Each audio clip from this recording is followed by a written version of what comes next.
Hello, ladies and gentlemen. Welcome to Fight Business, ladies and gentlemen. Guys, let's talk about the Tyson Fury and Francis Ngannou fight. I guess you could say it was a good fight. But we already knew what the result was going to be before the fight started. Mr. Francis Ngannou, he was fighting in the UFC before. There were some talks about not getting paid enough money in the UFC and that being the reason for him leaving the UFC, and he wanted to pursue other opportunities like make more money and try out boxing, which he did. Came out with the king outfit with a crown. So did Mr. Tyson Fury, and Mr. Francis Ngannou knocked Mr. Tyson Fury down in like the third round, I think it was.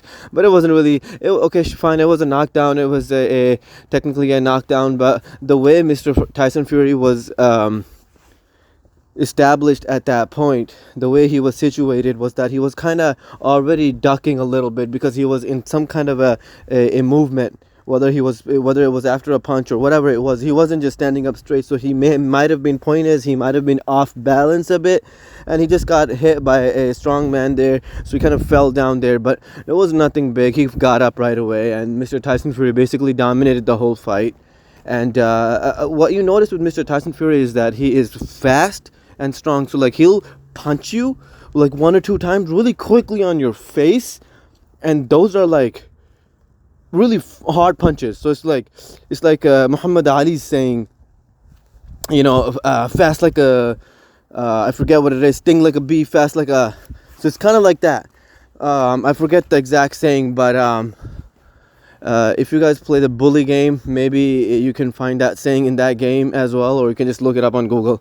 But it's kind of like that. He's fast, ladies and gentlemen. Mr. Tyson Fury, he may have some fat around his hips, but he is pretty fast. So that's what he showed in the fight.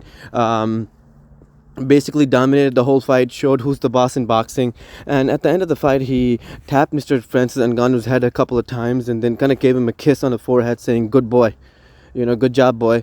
But obviously that was because he knows that Mr. Francis Ngannou is giving his luck on the boxing world and doing his best there. So I guess he was impressed by his performance there. But Mr. Francis Ngannou could have fought John Jones in the UFC, but he didn't. He kind of left the UFC there, so he did what he did. Good for him, though. Good for him.